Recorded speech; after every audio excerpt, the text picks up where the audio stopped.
Welcome to the Burning of the Midnight Lamp, where we are dissecting music history, album by album, track by track. And today we have come to the 10th track on David Bowie's album, The Next Day from 2013, Dancing Out in Space.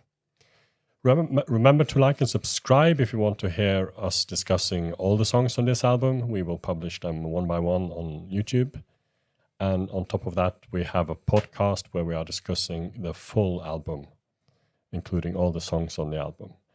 And in addition to that, on Patreon, we have also, you can also see us discussing the whole album and join us in on listening to the full album from start to end.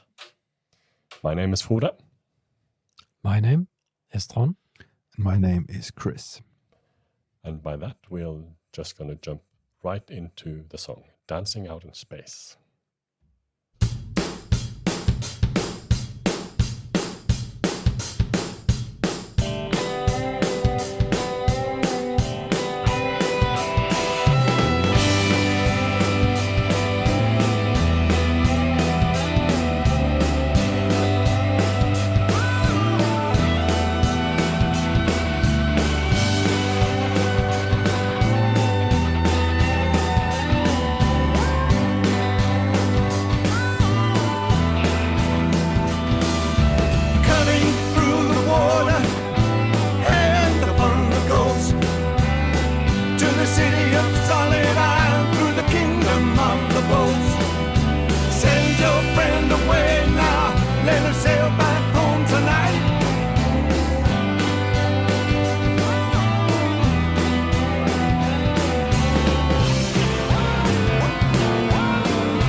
Upon your head, you've got my name and number. You got to take the floor.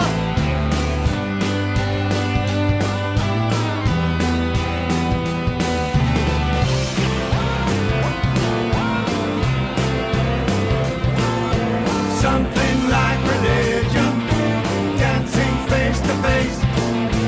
Something like a drowning, dancing out in space.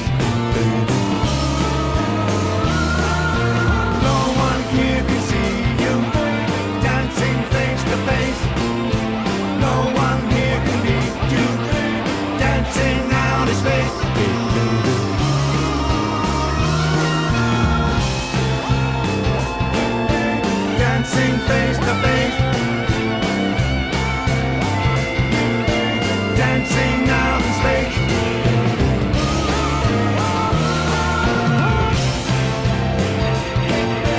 Dancing face to face,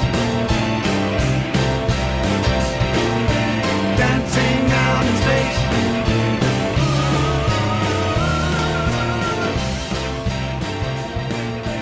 Dancing face to face.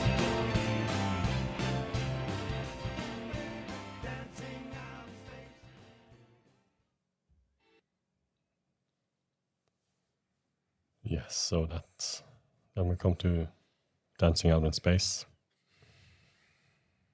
And yeah, it's not my favorite on the album, at least. Don't think it's anybody's favorite on the album. It is definitely not my favorite on the album. No, it is, for me, an okay intro. The intro is poppy and quite okay. Versus, yeah, could have been acceptable if you had a killer chorus, maybe. But the chorus is mostly annoying, or at least borderline annoying to me. Yeah, I would agree. It's an interesting opening, sounding like a little bit more muted, "Lust for Life" beat, with some interesting instrument colorization on top. But when the chorus comes, it's like we're back in the labyrinth territory with the Muppets singing or something. It sounds like a David Bowie parody, and the lyrics as well, dancing out in space, mashing up two popular Bowie words, space and dancing. And yeah. I mean, the Muppets had Lost in Space, and it feels a bit like this song is. It does. Yeah. Dancing Out in Space would be a good title for a David Bowie parody track, but he did it himself. Yeah. Tony Visconti has described the song as very up-tempo. It's right, I guess, with a Motown beat and a psychedelic floaty vibe. I guess that's quite accurate description. Yeah. Doesn't necessarily make it better, of course, but... Can't Hurry Love beat. Yeah. No, but I get what you mean also with Lust for Life, only that this is Lust for Life is definitely in a different league. Yeah, this is not as lustful, not as vital, just like more muted Lust for Life. It's interesting you mentioned that, because at the end there is like a organ-like synthesizer sound that sort of just plays some chords. That's also reminiscent. I can't put my finger on it what it is, but it reminds me of something from one of those two Iggy Pop albums that Bowie did with Iggy Pop in 1977. Either Lust for Life or The Idiot. Most likely Lust for Life, I would assume. To also have that sort of similar sound and similar playing. Could even be on a live track. Because Bowie went on tour with Iggy Pop at the time as well. So that's at least something that this song reminded me of. Other than that, it has this very 80s feeling. Sounds like something that could have been on maybe mediocre track on Tonight rather than Never Let Me Down or Labyrinth, as you mentioned. Yeah, but not everything is wrong with this track, even though many people online single it out as the worst track on the album, in close tie with The Boss of Me. But it sticks out because the album is... It is a very dark album, especially lyrically and mostly musically as well. And this is, it could have been a kids' television show song. And that's not necessarily bad to mix all these different flavors on an album, but it can also be jarring. It just feels completely out of place and out in space. I basically I must admit I've just skipped this song until we had to do this podcast, and now I've been okay. I will give it a try, and I've listened to it several times, and every time the chorus comes, it creates this kind of flight mode or skip mode that I just want to run away. It's I don't know what makes it so annoying, but it's really, it's an adventure to have to listen to that chorus more than one time. Well, please go ahead. Well, he had humor. Maybe it's this. You think some it's kind just of a joke? like it's a it could be. Yeah. Yeah, I don't know. Maybe.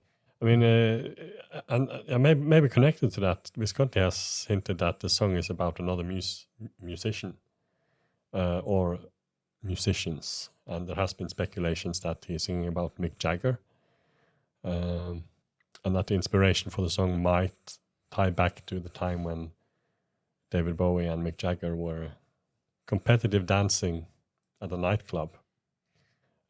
Which again then influenced their collaboration on Dancing in the Street. So yeah, maybe.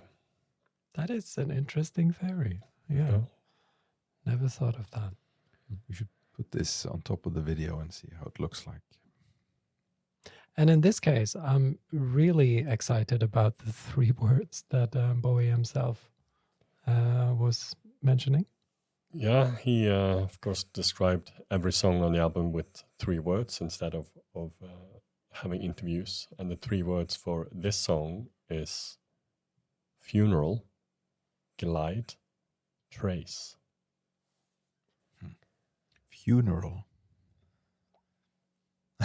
Well, that's where you would put the song if you could choose, but I don't know.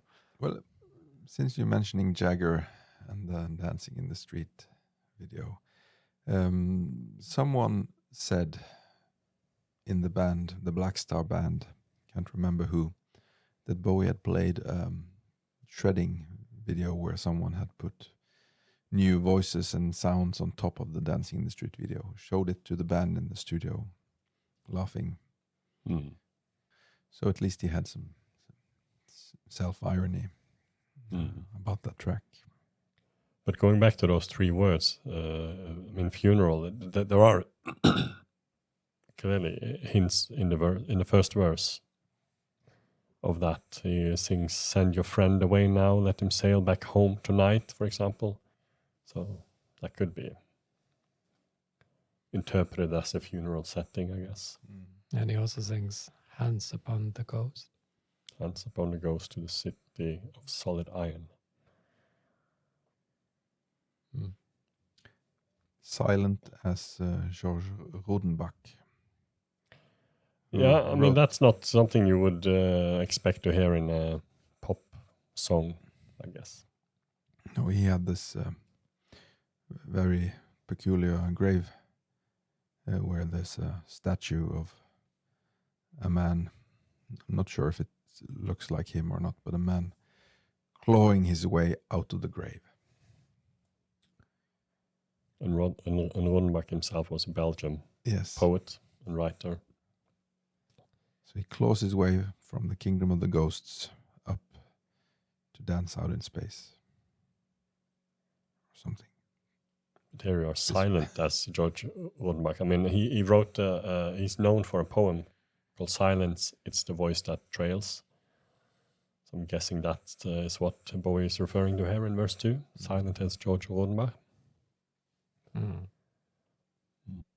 Well, so there is a certain depth to the song. There's a certain depth in the text, maybe, or in lyrics, but